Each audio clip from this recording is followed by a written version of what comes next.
The European Parliament has paved the way for the rapid approval of revised CO2 emission targets for cars and vans, giving automakers more time to meet the goals and reducing the risk of hefty fines.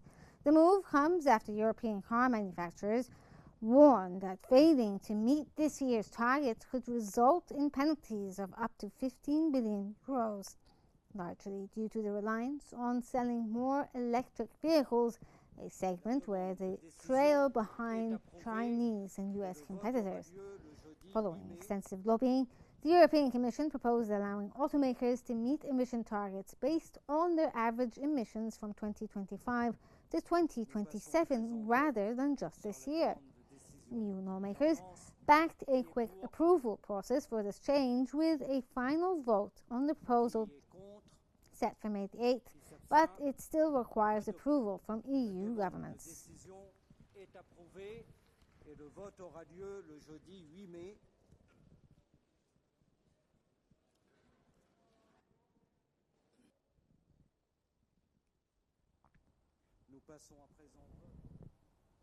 The EU's trade chief, Maros Sefcovic, has asserted that the bloc does not feel pressured to accept an unfair trade deal with the United States, highlighting the US unfairness will lead the EU to have internal options.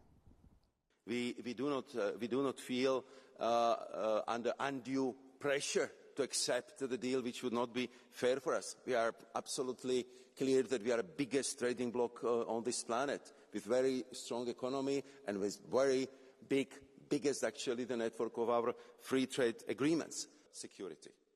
So we have to highlight that these tariffs are simply unjust, unfair and in total breach of international commercial law.